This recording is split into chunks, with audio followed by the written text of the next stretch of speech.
Hi, you guys. So today I want to talk to you about the biggest fears that parents have, that moms have, when they have adult children who have gone astray. And there's a lot of them, and I want to share with you what mine were. And also, I had done kind of a poll on that, and I want to share with you some really common ones. So for those of you that don't know me, my name is Sally Harris, and I help desperate moms of defiant adult children. I help the moms get their own life back by creating a plan and using strategies and techniques to provide peace and hope. So I will put a link to my discovery call below after the video, and I would love to hear from you if you are a mom that is struggling with this. So what are parents' biggest fears with their adult children? Well, if you have a child that has gone astray or have taken even a teenager that's approaching the adulthood,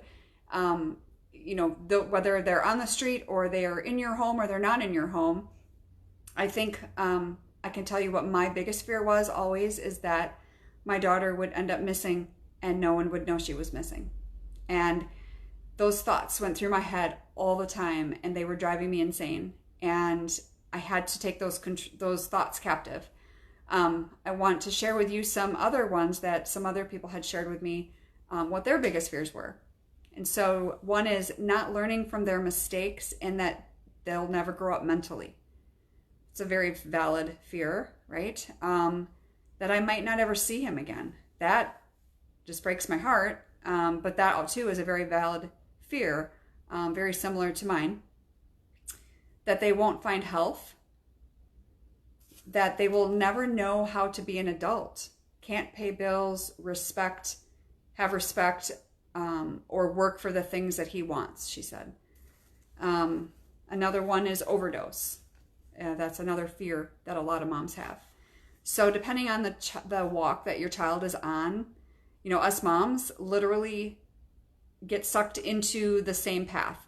And it takes work to get out. And I think if a mom can honestly say that it doesn't affect her, that their child goes astray, I don't think they're being honest, because it's impossible. We have that connection with our children and we want so much more for them.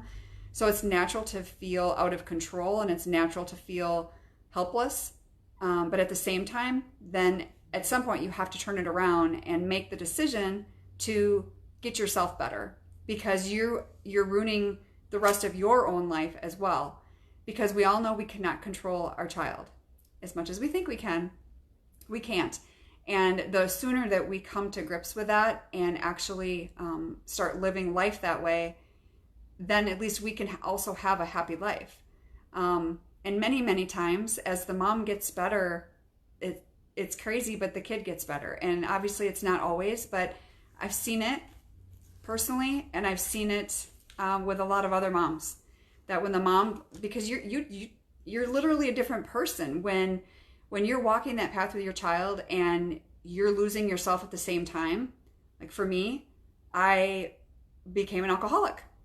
I was 70 pounds overweight all of a sudden. Not all of a sudden, but it felt like it was overnight. All of these things that were happening, depression, anxiety, all of these things. And I was losing out on other happiness in my life. So I want to share with you, obviously what happens, we kind of went into that a little bit. Anxiety and depression are huge for moms. And there's so many different ways to cope with anxiety and depression. But for me, taking a look at what you are putting in your body. Because my anxiety was fueled and my depression was fueled by alcohol. I have no doubt. Because when I stopped drinking, my really bad thoughts and a lot of my depression went away instantly. And food also has a huge effect on anxiety. A lot of foods cause anxiety. Obviously sugar is a huge one. So anxiety and depression and feeling alone, lack of control and feeling alone, feeling like you have zero control over the situation, which you partially do and don't. Like you don't have control over your child's part of the story, but you do have control over yours. And at the end of the day, that's all we can control is ourselves. So the sooner that moms can realize that, the sooner they're going to heal. Chronic exposure to adrenaline. literally, as many of you know, leads to so many different health crises. So that is the adrenal fatigue, thyroid issues, a bunch of different stuff that can happen. So that's something to keep in mind too. And a lot of that goes back to your diet. What to do about it? And some of these are not very practical. Some of them seem cliche, but one is to stay as positive as possible. Literally visualize them as happy adults. And you can kind of laugh that off and think, yeah, that's great. But when you can constantly do that, and I still do that to this day, I do that for other things in my life as well. A lot of prayer and a lot of literally claiming that that's truly what's going to happen. I don't know when, but I'm trusting that it will. And because otherwise, if we're not having those visualizations, and if otherwise we're kind of like giving up, because we can accept where they're at, but our mind and our own body is going to be healthier if we can envision them as a healthy adult. And the second one is focus on finding joy. If you have other children, your friendships, your marriage, other relationships are so key at a time like this. And I know it's the hardest time too, because most of our friends don't understand. And so you can still feel so alone in the whole process. But with other kids, hobbies, things that you've always wanted to do, like now's the time for you to figure out you. I think I know we spend so many years raising our kids that we just kind of lose ourselves in the process. So not that you have to have an adult child go astray to find what you're passionate about, but at the end of the day, it's kind of interesting. Like, I wouldn't be doing what I do had my daughter not taken a path that she did, because I would have never experienced the things that I have. And not that I am grateful for the experience, but I have chosen to use it for good. And that's why I help moms, because it's a passion of mine that I don't want other moms to suffer the 10 years of chaos that I did, when I know that there's answers that can help you so much sooner.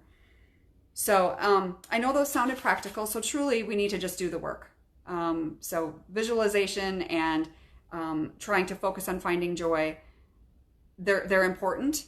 But at the end of the day, it's really doing the work and figuring out, all of our fears. What is it? 80% of your fears never happen. And the other 20%, there's nothing you can do about the things that we worry about, just in life in general. And that's pretty true. So just trying to keep focused on what you can control, and it will alleviate so much stress.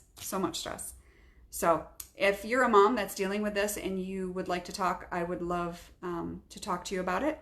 And I will put that link to my discovery call below. All right, thanks.